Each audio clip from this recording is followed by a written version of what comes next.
sont très radins. Ils sont très radins. Ce sont des gens qui vivent.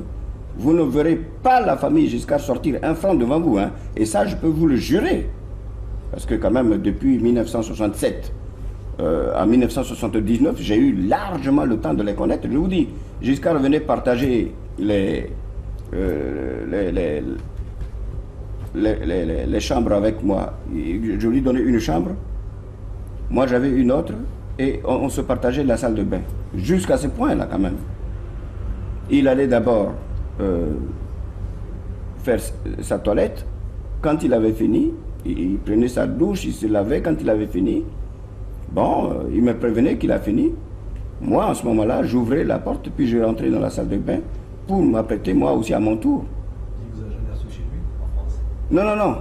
Il ne m'a jamais reçu dans sa famille. Jamais. Je l'ai reçu partout. Moi, je l'ai reçu en France plusieurs fois. Je l'ai reçu aussi chez moi, en Centrafrique, plusieurs fois. Mais Giscard ne m'a jamais reçu dans sa famille. Vous lui avez présenté vos parents? Ben, la dernière fois, en 1978, j'étais parti en France avec quelques membres de ma famille, quelques parents à moi. Parce que chez nous, les Africains, quand vous pouvez présenter la France à vos parents, ils sont très contents parce que d'autres entendent parler, ils ne savent pas ce que c'est que la France. Alors, comme moi, j'avais le privilège d'avoir des maisons en France et d'avoir les moyens de déplacement, par exemple l'avion. Je partais, j'amenais mes parents pour leur montrer la France et pour dormir avec eux chez moi. Et une fois, en 1978, la dernière fois où j'ai reçu Giscard chez moi, dans mon château de Villemaurin, je lui ai présenté mes parents. Ils ne les avaient pas vus de bonne tête, hein, et ils n'étaient pas contents. Ah bon? Non, non. Ben, bon, je ne sais pas pourquoi ils n'étaient pas contents. Hein. Mais on ne peut jamais se séparer de ses parents, vous savez, quel qu'ils soient. Moi, je ne peux pas me séparer avec mes parents. Je suis un Africain. J'ai des parents, comme j'ai des amis parmi les Africains, et puis j'ai des amis parmi les Français. Et ça, c'est tout à fait naturel. C'est la loi de la nature. Nous sommes faits comme ça. Mais Giscard supportait mal mes parents. Il y a eu un problème de famille là-dessus aussi. Ah. Ah, oui, ben parce que mon foyer n'existe plus. C'est-à-dire?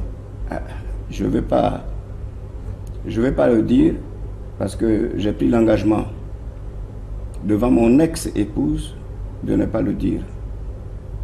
Mais c'est depuis que Giscard m'a fait tomber, non seulement il a pris mes biens, mais il faut qu'on pose la question à Giscard, qu'est-ce qu'est devenue l'impératrice Catherine Bokassa? Il faut qu'on lui pose cette question-là aussi. Comme sa femme venait de passer 24 heures à Bangui, il faudrait que je lui envoie Catherine, et l'échange des épouses comme ça permettra aux Français et aux Centrafricains de savoir que notre amitié va toujours très bonne, qu'il n'y a rien, qu'il n'y a pas de point noir, qu'il n'y a pas de problème. Et il m'a parlé, il m'a téléphoné, il m'a dit d'envoyer Catherine. Moi j'ai envoyé Catherine. Mais moi j'ai envoyé Catherine 2 mois avant qu'il me fasse tomber. Et Catherine est restée avec lui 2 mois. Je ne sais pas où se trouvait Anémone, mais Catherine, Journiac venait prendre Catherine carrément pour aller à l'Élysée. Ça c'est elle, Catherine, qui me l'a dit. Au début, c'était à l'Élysée. Mais après un certain temps, ça s'est passé à Adricourt. Mais au début, quand j'avais annoncé... Chez vous? Oui, chez moi. Chez moi, à Adricourt, mais quand j'avais annoncé ça au Canard enchaîné, il y a des enquêtes qui avaient été faites auprès des habitants de Adricourt. Ils avaient reconnu que oui, effectivement. Avec l'hélicoptère, il descendait dans le jardin avec l'hélicoptère. Il a promis un traitement de 50 millions de francs par mois à Catherine. C'est comme ça que Giscard ne m'a pas tué. Mais Giscard a bien consulté Catherine et Catherine a pris une grossesse avec Giscard. Mais Journiac... Non, attendez. Mais comme c'est Journiac qui servait pour les rendez-vous avec Giscard, c'était Journiac qui s'occupait de ça. Mais Journiac, Catherine ne l'a plus aussi. Puis il a utilisé Catherine. Journiac était devenu l'ami intime de Catherine et Giscard s'en est rendu compte. Il a su que Journiac lui coupait les pieds, couchait avec Catherine. Il envoie Journiac en mission en Afrique centrale, d'abord à Libreville, et Journiac prend l'avion de Bongo. Et il va au Cameroun. Or, ils ont mis un explosif.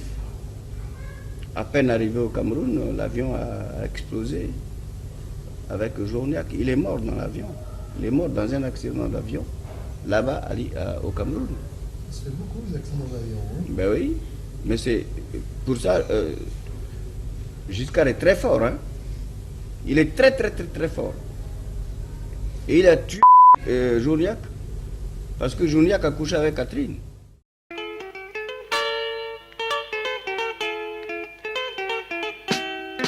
C'est ça.